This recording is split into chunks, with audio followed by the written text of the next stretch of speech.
Merci beaucoup. C'est un plaisir de, je vais partager mon écran pendant que j'y suis.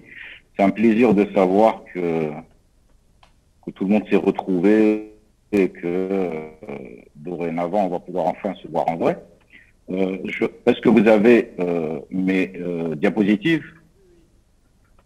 Vous voyez, vous Oui, oui, voyez mes c'est diapos ou bon. pas? C'est bon, Impeccable. très bien. C'est bien, impeccable. Voilà.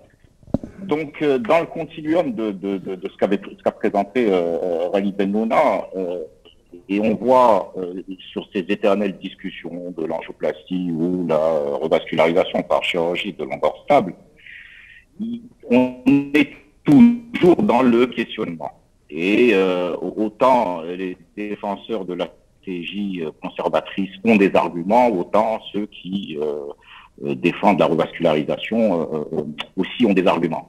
En fait, l'élément principal, et là je vous laisse sur le fond de l'écran une modélisation de la plaque d'athérome avec cette évolution qui va jusqu'à sa rupture et son occlusion par du thrombus qui constitue l'avènement du syndrome coronaire aigu, soit ST+, soit ST-. La problématique majeure, c'est bien celle-là. Et j'ai noté que dans le discours de Rally Bennouna, souvent revenait la problématique de la survenue de l'infarctus du myocarde. La survenue de l'infarctus du myocarde chez un patient coronarien, le Graal, c'est quoi? C'est pouvoir la prédire. Quels sont les éléments qu'on a à notre disposition pour pouvoir prédire chez un patient donné et dans une population un peu plus générale, la survenue d'un infarctus avec son lot de létalité et de morbidité. Vous verrez que depuis un certain nombre d'années, en toile de fond, moi c'est un sujet qui m'a toujours passionné, de nombreuses études fondamentales ont travaillé à essayer de retrouver des critères qui nous permettraient de pouvoir sélectionner les patients. Là, on n'est plus dans le domaine de la FFR qui détermine le caractère physiologique d'une sténose et son impact sur la revascularisation myocardique, on est à la recherche du Graal suprême, c'est-à-dire quand doit-on mettre une endoprothèse, un stent à un patient en se disant je vais lui éviter de faire un infarctus du myocarde. Donc, énorme question, et le jour où on aura la réponse à cette question, je pense que c'est le jackpot pour la cardiologie interventionnelle et les cathétériseurs. Alors, qu'est-ce qu'on a comme élément? Je vais commencer par un cas clinique, qui est un cas clinique qui date de 2007 à l'hôpital Henri Mondor, et auquel j'ai été confronté, qui m'a énormément marqué. Et qui a aussi dirigé un peu le fait que je me suis toujours intéressé à cette question. Alors, c'était un homme de 54 ans qui était un pompier du SAMU de Paris, et donc que je connaissais, puisqu'il nous amenait les malades le soir et la nuit, etc., à Mondor, quand il s'agissait d'infarctus aigu ou de syndrome coronaire aigu. C'est un sportif, vous voyez, c'est un beau bébé de 178 cm et de 80 kg. Il n'avait pas de facteur de risque en dehors d'un ancien tabagisme sevré. Et au cours d'une urgence où il a ramené un patient, un infarctus, on discute un petit peu comme ça. Et il me dit, écoute, de temps en temps, j'ai une espèce de bloc-pied qui m'inquiète, etc. Alors, comme c'est quelqu'un que, voilà, on avait une certaine proximité, évidemment, et en dehors de toute recommandation, je ne lui dis pas, va faire un test d'ischémie, je lui dis, bah, écoute, quand tu veux, quand il y a un moment, viens, on fait une cour. Ce qui fut fait. Et vous voyez ici, une image fixe le réseau droit était strictement normal, c'est un réseau équilibré. Et le réseau gauche était, ma foi, pas inquiétant, avec uniquement ce que vous voyez là. Une espèce de petite irrégularité pariétale, c'est ce qu'on met, nous, dans nos comptes rendus, plaque inférieure à 30%. On note pas sur nos comptes rendus qu'on est quand même gêné par ce qu'on appelle une demi-teinte. Si vous voyez la teinte de cette plaque et la teinte ici de la circonflexe, c'est pas la même chose. C'est une teinte qui est assez particulière et qui nous inquiète souvent. Mais en même temps, bon, on le rassure globalement, lui dit, t'as pas d'athérome important et diffus, t'as une petite plaque, tu prends de l'aspirine. Il a eu son bilan lipidique le même jour qui était normal. Son hygiène de vie était déjà bonne, elle était conforme à l'ensemble des recommandations, il n'y avait pas de souci. On discute un petit peu les statines, et puis bon, il dit non, écoute, franchement, prendre des statines, il n'y a pas de raison. Donc il sort et reprend une activité professionnelle tranquillement. Et voilà ce qui arrive. Alors le problème, c'est que je me vois, moi, pardon, voilà, je n'ai pas besoin de me voir, c'est que 18 jours après la coronarographie, il transporte un patient à Mondor avec son équipe, ses collègues. Il se trouve que j'étais d'astreinte. Et pendant que on traite le patient, je sens qu'il y a une espèce d'activité inhabituelle de ses collègues, etc. En fait, il va aux toilettes et il n'en sort pas. Et ses collègues, heureusement que c'est des pompiers, finissent par fracasser la porte et le sortir. Il était en arrêt cardiaque, il a été récupéré, il a été coronarographié immédiatement et voici le résultat de la coronarographie. Donc la fameuse plaque qui nous semblait tout à fait bénigne s'est transformée en plaque tueuse puisqu'il occlut son IVA proximal. Il est sur place, donc évidemment, il est récupéré, il est traité, une angioplastie, du réopro, etc. Un bon résultat, mais il garde une séquelle antérieure très étendue avec une fraction d'éjection de 33% à la sortie qui ne s'est jamais améliorée. Et il finit par être transplanté au bout de 2 ou 3 ans. Donc voilà la véritable problème. Pourquoi ça ne réagit pas? Le véritable problème qu'on rencontre. Alors, qu'est-ce que je dois faire? Voilà, c'est mieux. Le véritable problème qu'on peut rencontrer, c'est ça. C'est ce qu'on appelle the world's leading cause of death, c'est-à-dire la rupture de plaque vulnérable de l'IVA proximal qui entraîne un infarctus fatal. Alors, comment peut-on réussir à sortir de cette problématique? Est-ce qu'on peut prédire une rupture de plaque, comme vous le voyez là? C'est pas une sténose serrée. C'est une plaque qui est parfaitement rompue. C'est exceptionnel qu'on puisse voir ça à l'angiographie aussi. Là. Et vous voyez comment elle mitraille le lit distal de l'interventriculaire antérieur, bouchant ainsi la microcirculation et ayant comme conséquence non seulement la biochimie, c'est-à-dire l'élévation de la troponine, mais surtout une nécrose myocardique. Alors, est-ce que c'est prédictible? Donc, depuis un certain nombre d'années, un certain nombre de personnes commencent à travailler sur ce concept, c'est-à-dire le concept de la plaque vulnérable qui est susceptible, plus que d'autres plaques, de se rompre et d'entraîner l'occlusion coronaire. Et vous voyez que le premier meeting sur la vulnérabilité de la plaque avait eu lieu à Santorini en 2002 et que les travaux n'ont cessé d'augmenter depuis sur ce sujet-là. Qu'est-ce qu'on a comme outil? Alors, vous allez dire, oui, il va toujours nous saouler avec son échographie endocoronaire, son OCT, etc. D'ailleurs, je me bats pour avoir à la rentrée l'OCT. On a déjà la FFR, mais on aura l'OCT. Donc, c'est des choses qu'on peut avoir. On a surtout des scanners un peu partout. Et donc, je vais vous parler de ces différentes techniques qui nous permettent d'avoir une certaine prédiction. Le plus courant, le plus à notre portée, c'est le scanner coronaire. Et quand on lit le compte-rendu d'un scanner coronaire, on ne fait pas toujours très attention à ça. On regarde le score calcique. Ensuite, on regarde s'il y a des lésions significatives. Mais on lit un peu en diagonale le radiologue qui nous dit, oui, il y a quand même une atténuation ou une plaque molle ou les termes peuvent varier à tel niveau et à tel niveau. C'est ça qui devrait attirer notre attention sur les malades considérés comme à risque. Voilà un exemple de plaque fibrocalcique au scanner et son équivalent à l'échographie endocoronaire avec le cône d'ombre du calcaire et la partie fibreuse de la plaque ici. La rupture de plaque, c'est quelque chose qu'on a déjà regardé à l'échographie endocoronaire et sa conséquence, le thrombus qui est appendu à la rupture de plaque et qui soit donne un syndrome coronaire aigu sans sus-décalage de ST en mitraillant la valve ou alors finit par complètement boucher l'artère et donner un infarctus avec un sus-décalage de ST.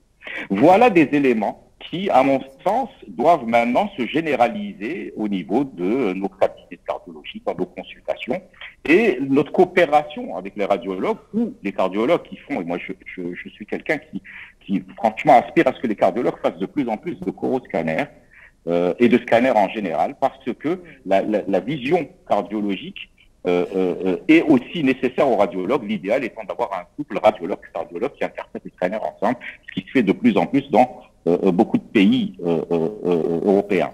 Les éléments sont la sténose, évidemment, c'est-à-dire le pourcentage de la sténose et la réduction de la lumière avec ce qui reste comme lumière.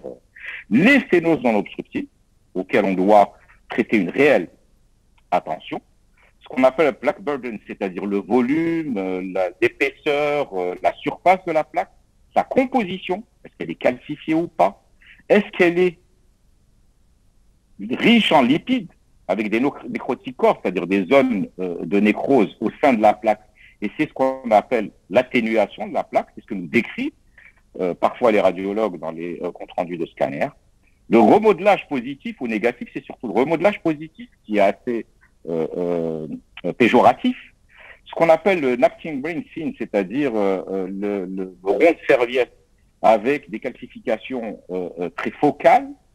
Et ça, c'est une technologie particulière, la dual energy density, avec la densité du matériel. Et enfin, la longueur, la diffusion, les bifurcations, etc.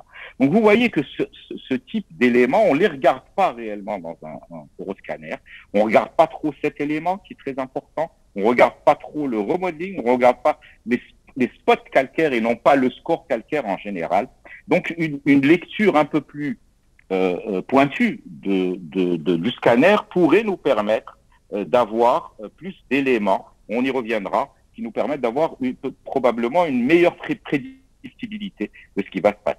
Qu'est-ce qui a emmené, je vais aller très très vite, il y a eu l'épisode de l'histologie virtuelle, on avait travaillé là-dessus à l'époque, où en plus de l'échographie endocoronaire, un codage d'images permettait de donner des couleurs aux différents composants de la plaque, le cœur lipidique rouge, la fibrose en vert, le calcium en blanc, etc., etc., et permettait ainsi de donner la composition de la plaque, et on sait que la composition de la plaque a un rôle majeur dans sa vulnérabilité ou pas. Plus il y a de lipides, plus la plaque est vulnérable, plus la cape fibreuse est fine et moins elle est vulnérable, plus elle est vulnérable, plus il y a de corps nécrotiques et plus elle est vulnérable.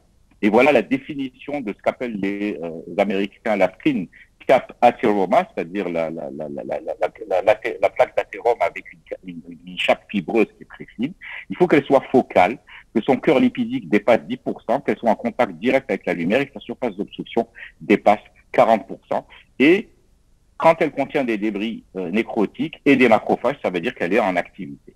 Et à l'époque, l'histologie virtuelle, qui, pour des raisons techniques, a buté contre un espèce de plafond de verre, était extrêmement intéressante sur le plan de la compréhension, puisque dans les compositions de plaques, entre l'angor stable, l'angor instable ou pas d'angor du tout, on retrouvait de plus en plus de critères de la TCFA, c'est-à-dire la skin cap athéromase, c'est-à-dire la plaque vulnérable. Quand un patient, par exemple, n'avait pas d'ischémie à l'électrode dans les syndromes coronaires aigus versus ceux qui avaient de l'ischémie à l'électro, là aussi, on avait plus de composantes de plaques vulnérables. Chez le diabétique, on avait plus de composantes de plaques vulnérables que chez le non-diabétique. Donc, ça collait réellement à ce qu'on savait sur un plan plus global, sur un plan épidémiologique. Mieux encore, et de manière beaucoup plus fine, vous pouvez regarder qu'il y avait une corrélation négative entre le taux de HDL et la prévalence de plaques nécrotiques et de plaques fibrolipidiques et fibreuses. C'est-à-dire, on a été jusqu'à démontrer que il existait, plus le HDL était haut, donc protecteur, ou plus le taux de HDL était bas, donc plutôt à risque, on avait une équivalence au niveau de l'intimité de la plaque elle-même, ce qui faisait correspondre un certain nombre d'éléments épidémiologiques à des éléments anatomiques. Et l'une des études qui nous a permis de commencer à se dire que ça marche bien, c'est l'étude Prospect, qui a démontré, alors TCFA, c'est Thin Cap Fibroathéroma, le MLA, c'est l'importance de la réduction de la lumière, qui reste comme lumière, la plaque burden, c'est l'épaisseur de la plaque. Alors, plus on a ces éléments-là, en rouge, et plus on a des MACE à 3 et 4 ans. Ça, c'est l'étude Prospect qui a utilisé l'histologie virtuelle. Vous voyez, plus on cumule les éléments, c'est-à-dire TCFA, MLA et plaque burden, c'est-à-dire épaisseur, quand on additionne TCFA et MLA, quand on additionne plaque burden et MLA, quand on additionne les différents éléments, on arrive jusqu'à 17% d'événements. Donc, on part de 4. Et là où il n'y a pas d'éléments distinctifs de plaques vulnérables, c'est en bleu. Vous voyez que c'est étonnamment stable, alors que le risque augmente avec l'addition des éléments de vulnérabilité, et tout cela est significatif pour chacun des éléments. Donc c'était extrêmement protecteur, Prospect. Et c'est de là que l'intérêt sur l'OCT, l'histologie virtuelle est quasiment plus utilisée. Je vous ai dit, elle a atteint une espèce de plafond de verre en termes de développement technologique. Ici, vous voyez par exemple en OCT, donc c'est l'optical coherence tomographie, qui est une technique extrêmement simple à utiliser. Il suffit d'avoir les outils et on va les avoir en pré- et post-traitement par un médicament, c'est un anti-mitotique ou un espèce d'œdème de la macula chez un diabétique disparaît après traitement. Et on regarde aussi que le LRP, c'est lipid rich plaques, c'est-à-dire les plaques riches en lipides à l'OCT, on arrive à le voir, donne évidemment beaucoup plus de MACE que les plaques non riches à l'OCT, quasiment de manière quasiment 3 fois plus d'événements chez les patients qui ont des plaques riches en lipides versus ceux qui n'en ont pas. Et ça, c'est à portée de main. L'OCT, c'est quelque chose qui peut tout à fait exister, autant que la FFR, dans nos salles de KT. Donc, on passe d'une prédictibilité dite globale qu'on connaît tous. Là, je vous donne l'exemple, par exemple, des statines seules et l'association de l'évolucumab plus statine avec la réduction des événements. Ça, c'est sur des populations générales. On connaît ça. C'est toute l'épidémiologie et la prédictibilité globale. Et c'est le concept de Braun-Pal, de cumul des facteurs de risque et des malades à haut risque et des malades à bas risque, à quelque chose de plus personnel. C'est la prédictibilité individuelle et c'est là que la complexité commence. Un homme de 64 ans, cholestérol, hypertension artérielle, diabète, très bien traité, 80 mg d'atorvastatin, de l'aspirine au dosage américain, puisque c'est un américain, LDL à 40, 30 kg de perte de poids, 2014, vous voyez toujours petite plaque, mais toujours cette espèce de demi-teinte. On attire toujours l'attention de nos jeunes collègues et nos fellows sur ça, de se défier des plaques en demi-teinte. Vous voyez que la teinte est plus sombre qu'ici et qu'il n'y a pas de raison anatomique réelle si ce n'est des modifications à l'intérieur de la plaque. Et voilà, 5 ans après, l'infarctus inférieur exactement au même niveau. Donc c'est ça la difficulté. Alors l'une des techniques les plus prometteuse, c'est le Near Infrared Streptoscopy. Le NIR, c'est quelque chose qui paraît comme ça, machin, c'est juste un faisceau qui est proche des infrarouges et qui est très très utilisé, hein, même dans l'industrie de manière basique, essentiellement dans l'industrie alimentaire. C'est ce qui permet à, quand on achète un paquet de biscuits et qu'on nous dit il y a tant d'huile, il y a tant de telle proportion d'huile, il y a telle proportion de beurre, il y a telle proportion de sucre. C'est ça, c'est le NIR, ce qui permet de différencier ces différentes composantes dans l'industrie alimentaire. Et le yellow code, c'est-à-dire que la plaque vulnérable, dangereuse, s'inscrit dans le NIRS, qui est mis au bout d'une sonde, tout simplement, hein, qu'on emmène comme une échographie endocoronaire ou une FFR ou n'importe quoi, ou un OCT. Et c'est ce jaune-là détermine le danger qui existe au niveau d'une plaque, c'est-à-dire qu'elle a toutes les composantes de... Ça, c'est pour vous montrer que ex vivo, ça différencie très très bien le cholestérol du collagène. Et en post-mortem, vous voyez ici une plaque qui est fibreuse, normale, etc. Il n'y a pas de spot et de signal jaune, alors que les plaques avec des cœurs lipidiques importants, échappent fibreuses comme ici, ou quasiment une plaque rompue ici avec beaucoup de lipides, vous avez le spot jaune. Voilà un exemple, par exemple, une lésion de la coronaire droite à distalitas, en segment 3, une FFR normale. Donc là, on n'est plus dans le domaine de la FFR, hein, on n'est plus dans le domaine de l'ischémie, on est dans le domaine pur de l'athérosclérose et de l'évolution de ce que peut être une maladie athéromateuse. À l'échographie endocoronaire, on retrouve qu'il y a une rupture de plaque ici, qu'on peut deviner peut-être quand on regarde. C'est pour ça que je dis toujours que ces éléments-là, comme l'échographie endocoronaire, nous éduquent à mieux lire nos angiographies. Cette espèce de petit additif-là peut être en faveur d'une rupture de plaque et avec une épaisseur de plaque importante et une lumière qui est réduite aussi de manière importante. Et si on ajoute ici l'OCT, vous voyez parfaitement ici la rupture de plaque à ce niveau-là. L'histologie virtuelle avec les nécrotiques corps en rouge et le NIRS avec les spots jaunes au niveau de la lésion, c'est-à-dire que c'est une plaque à risque. Même chose ici sur une IVA, une FFR négative. Donc la FFR ne règle pas tous les problèmes négatifs, mais c'est une thin cap fibroathéroma avec de la rupture, des petits thrombies que vous voyez ici, à coller. Et donc, voilà, c'est une plaque à risque. C'est une véritable plaque à risque. Voilà un exemple de NIRS, une coronarographie avec une lésion ici, le spot jaune qui dit que c'est dangereux, et pas de doute, infarctus après, au niveau de cette plaque-là, avec, vous voyez, le thrombus qui a été ramené au moment de la reperfusion. Le lipid core burden index, c'est-à-dire l'élément jaune dont on parle, qui, quand il dépasse 4, est le déterminant. C'est comme on dit, la FFR, c'est 0,80. Le cutoff ici, c'est 4. Et là, voilà. Quand on a une richesse en lipides diagnostiquée par le NIRS, voilà le nombre d'événements qu'on fait.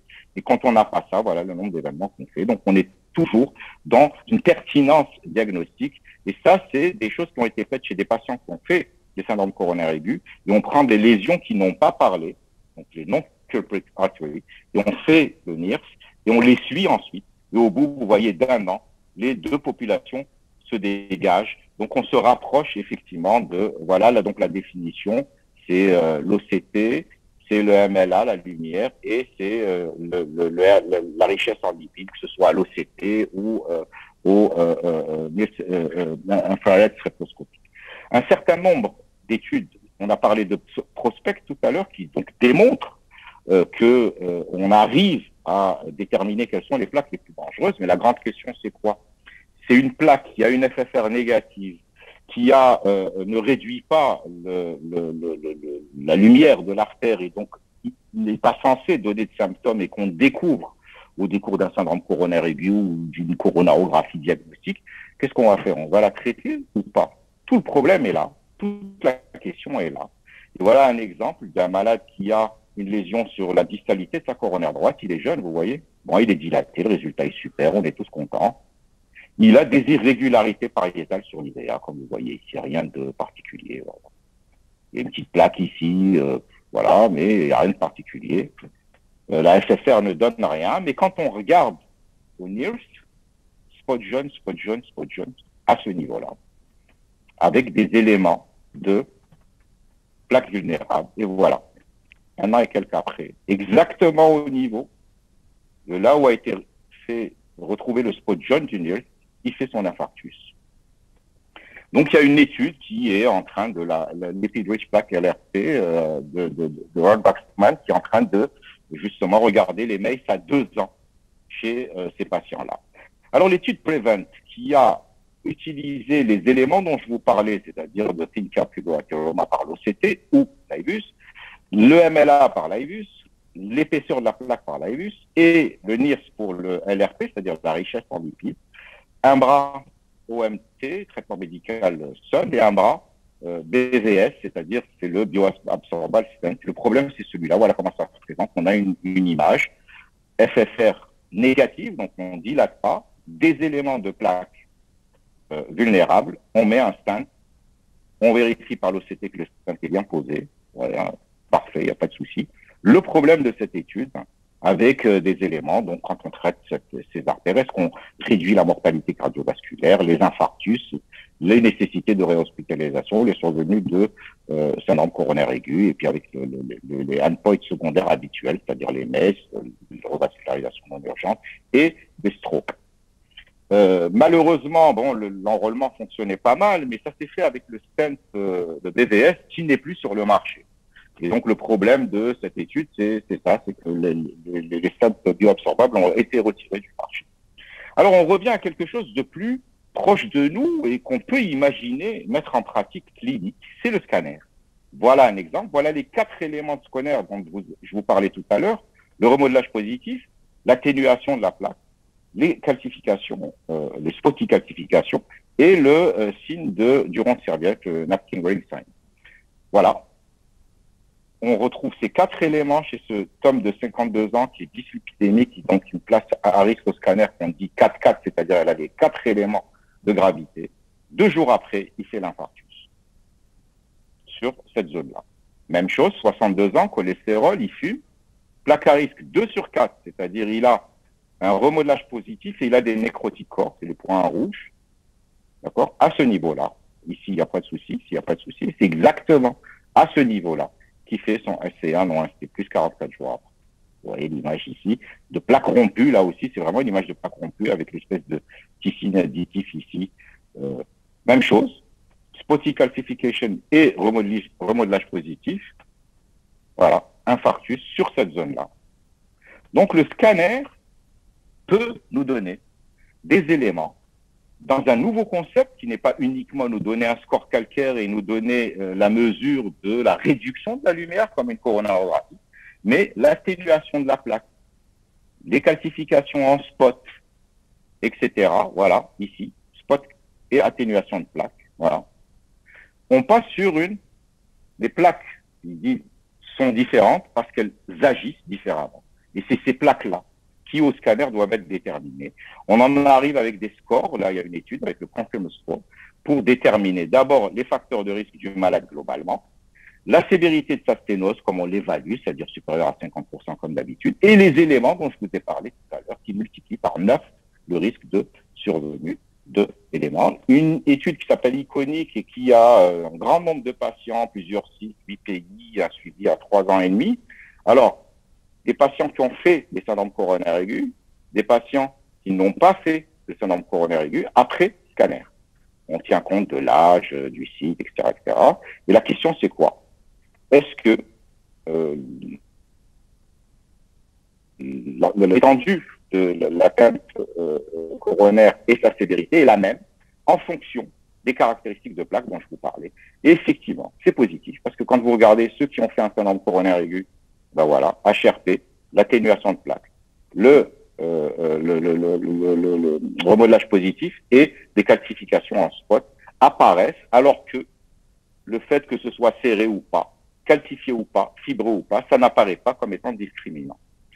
Pour rappel, voilà ce qui explique que on peut avoir, grâce au suivi par scanner, une réduction majeure en termes de décès et de survenue d'infarctus.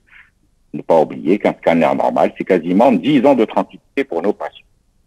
Donc voilà un petit peu le process. Le process, c'est probablement de faire un travail coordonné, ça se fait de plus en plus entre les radiologues et les cardiologues, pour déterminer les patients qui sont le plus à risque. D'abord pour les traiter de manière médicale, de manière beaucoup plus intensive, et vous avez vu sur le premier cas clinique, c'est pas toujours suffisant.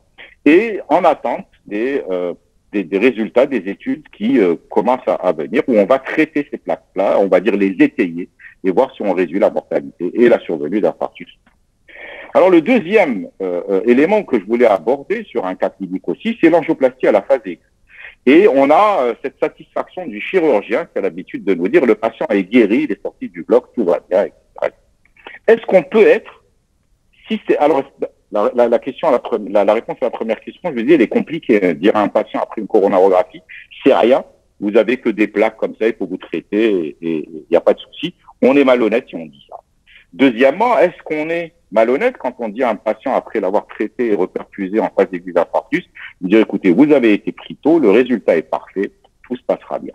Exemple, voilà, 40 ans, début de la douleur à 1h30, donc on le traite 1h30 après la douleur, ce qui est particulièrement court. IVA prox, à l'angio habituel, comme si c'était à l'écho, voilà, une akinésie en train de se former, post-angioplastie, un super résultat. Et le contrôle à un an montre que le résultat est toujours bon. Voilà, l'IVA est toujours perméable, etc. Mais là où le bas blesse, c'est ici. Ça, c'est l'angio que je vous ai montré en phase aiguë. Et ça, c'est un an après. C'est juste pour vous dire que on a beaucoup de travail à faire sur l'angioplastie en phase aiguë. Énormément de travail. Le fait de, alors on va me dire, oui, il faut vérifier si par des systèmes, même avec ces systèmes-là, c'est-à-dire en faisant des injections bloquées pour voir si la microcirculation fonctionne, etc. Les problèmes de reperfusion, etc. Il y a beaucoup de choses qu'on ne comprend pas. Il y a beaucoup de travaux là-dessus aussi. Donc, on n'est pas honnête si on dit à notre patient, on vous a traité rapidement, tout va aller pour le mieux.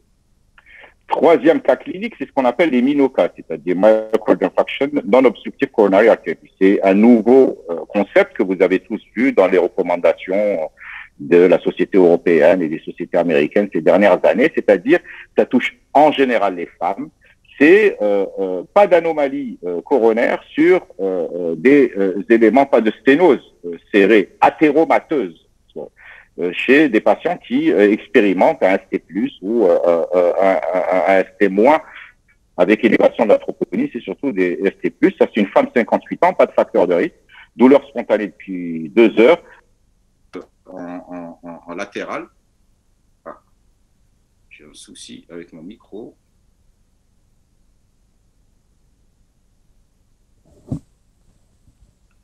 Là, c'est mieux, on t'entend mieux, Kamal. C'est mieux comme ça. Oui, c'est mieux. Excusez-moi, je vais passer... Non, c'est mieux, Kamal. Continue comme ça, on t'entend mieux. J'espère que oui. Ouais. Oui, on t'entend très bien. Merci. Ouais, désolé, je ne sais pas ce qui s'est passé avec les AirPods. Donc, lésion isolée de la diagonale sur un réseau qui n'a pas athéromateux du tout. Donc, il ne faut pas se dire, voilà, elle a bouché sa diagonale, etc. Ça, c'est Pascal Montref qui m'a envoyé ce film-là. La conduite à tenir, c'est pas dilaté, parce qu'on est sûr que c'est pas de l'athérome. C'est probablement une dissection spontanée. D'accord? Donc, il faut traiter médicalement, bêta-bloquer, donner de l'aspirine, des anticoagulants et contrôler la patiente. C'est ce qui a été fait. Et regardez, 48 heures après, restitution à d'intégrome, bêta-bloqueur, aspirine essentiellement. On donne des statines pour l'endothélium, dit-on, mais il n'y a rien de prouvé. Il faut faire attention aux récurrences qui sont décrites dans au moins 15% des cas. Et vous avez tous vu ça.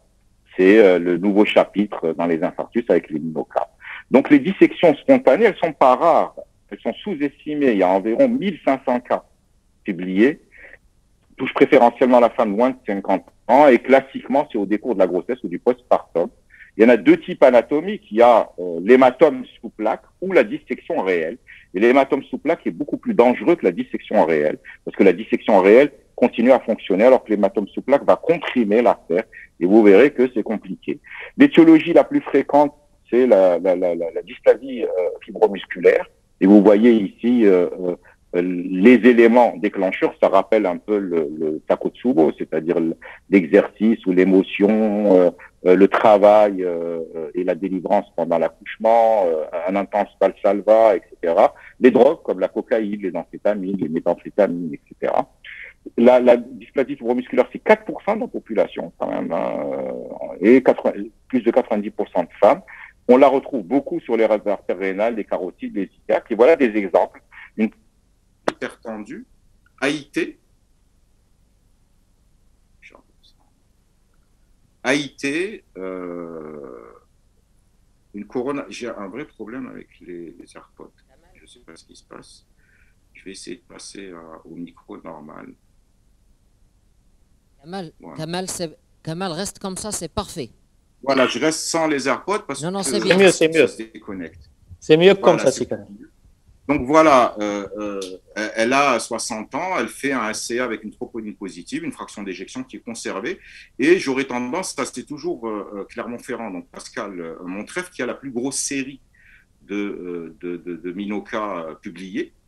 Et comme il est au GRCI, c'est devenu vraiment une discussion permanente avec lui sur ça. Et regardez, on regarde, il n'y a pas courant normal, il n'y a pas de souci. Mais si on a ça en tête, on va regarder de plus près.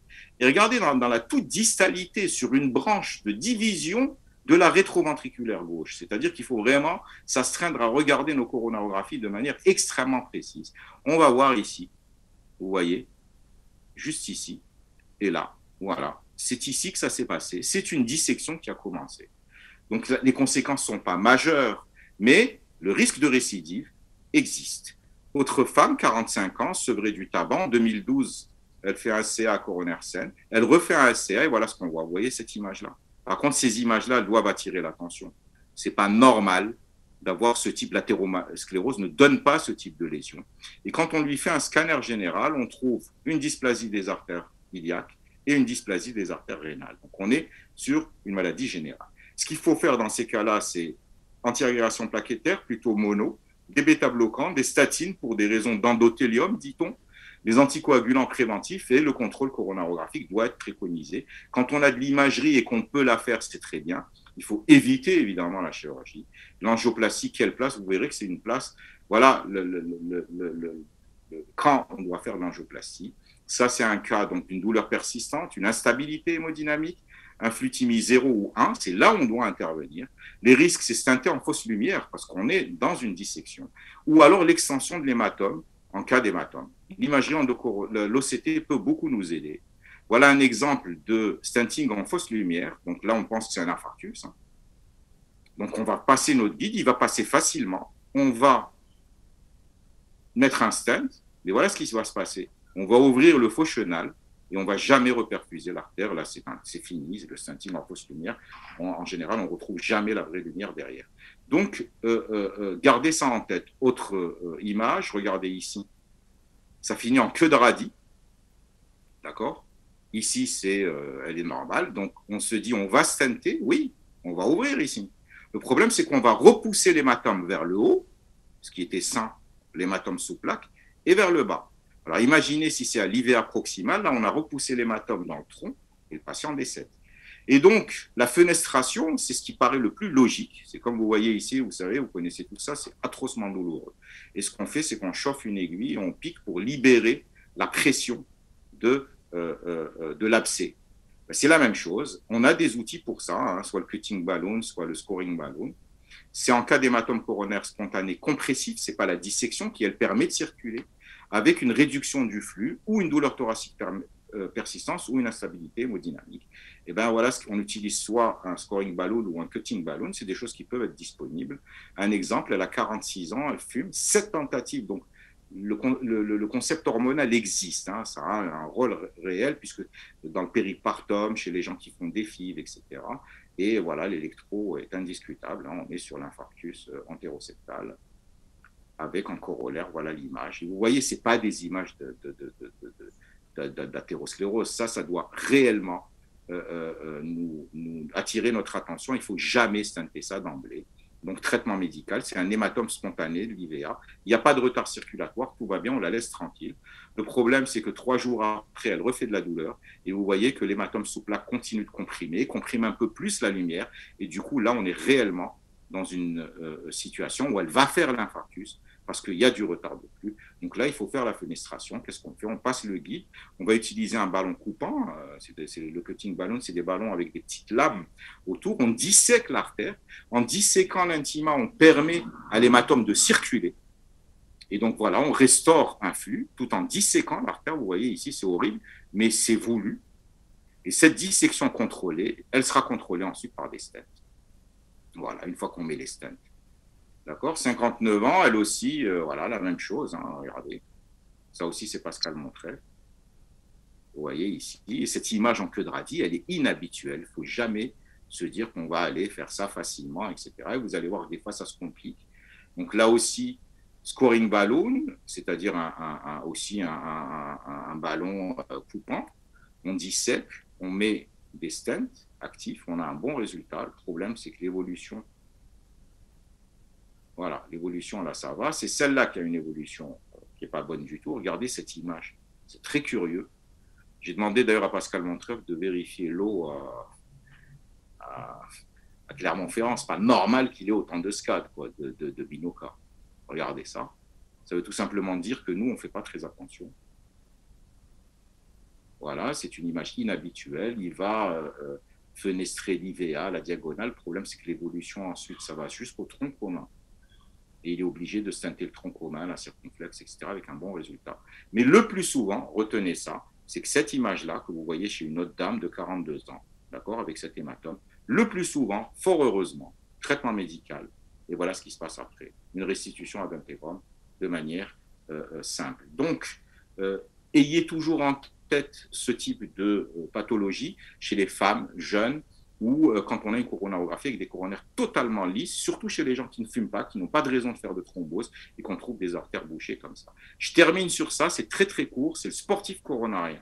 Il a 46 ans, il a un handicap, il a une dyslipidémie familiale, il a un coroscanner douteux, il est 7e mondial en triathlon et il attendait son dossard pour les Jeux Olympiques de Tokyo, là en juillet. Il fait une corodiagnostic, on trouve des lésions diffuses coronaires droite avec une FFR positive et IVA FFR positive. Voilà la droite, très bien traitée, stentée. Ce n'est pas le plus important, vous verrez pourquoi, mais c'est juste pour vous montrer que c'est des lésions quand même horribles, hein, longues, etc. La gauche, très bien traitée et stentée, donc il va bien. Mais le problème, c'est quoi? C'est se passionner de sport, d'accord, paralympique. Est-ce qu'on va le laisser aller faire les Jeux Olympiques avec ce qu'il a? La réaction normale, c'est de dire tout de suite non. Alors, on a la chance d'avoir un copain, Jean-Philippe Collet, parmi ceux qui ont écrit les guidelines du sportif, donc on l'interroge, et il dit non, attends, il ne faut pas lui dire de ne pas faire de sport, il faut quand même lui laisser une chance, on va réfléchir, on va voir. Les recommandations de l'ESC sont celles-ci. Si on induit une ischémie chez un sportif, on n'arrive pas donc quelqu'un qui a déjà une ischémie inductible, ensuite on lui refait un test d'ischémie sous traitement il n'y a pas de souci, il ne fait plus d'ischémie, il a une fonction VG supérieure à 50, il n'y a pas de trouble du rythme à l'épreuve d'effort, il est asymptomatique, il est à bas risque, il peut faire du sport, même un peu intensif, avec quelques restrictions. Si, par exemple, il a une ischémie inductible, on lui fait une coronarographie. Là, s'il a des lésions à bas risque avec une fonction VG conservée et pas de trouble du rythme à l'épreuve d'effort, ben, il peut faire aussi du sport, même de manière un peu intense. C'est assez étonnant. Hein. Des lésions à haut risque, c'est-à-dire le tronc commun, l'IVA, des 2 ou 3 vaisseaux, comme ce qu'on vient de voir, hein, une revascularisation. Soit la revascularisation complète n'est pas possible, et là, il faut rester tranquille. Soit la revascularisation complète est possible, ensuite il est asymptomatique, il a une fonction VG normale, il n'y a pas de trouble du rythme, il redevient à bas risque, et il peut faire du sport de compétition. Et c'est ce qui s'est passé. Après avis de Jean-François Collet, François Carré, qui aussi s'occupe beaucoup de ces choses-là, il a eu une IRM cardiaque, ce patient, il n'avait pas de cicatrice. Un test d'ischémie maximale négatif sans trouble du rythme. Il a bénéficié, comme vous l'avez vu, d'une revascularisation complète. Il est sous anti-PSK9 et TAPT. Il reprend le sport de compétition. On peut lui permettre de reprendre le sport de compétition en 3 mois. Et c'est ce qu'il fait. Voilà, là, il est dans le journal, retour probant. 8 mois après, il est 2e à Leeds et il a son dossard pour les Jeux paralympiques de Tokyo en juillet 2022. Voilà, je vous remercie de votre attention. Et je vais essayer de revenir.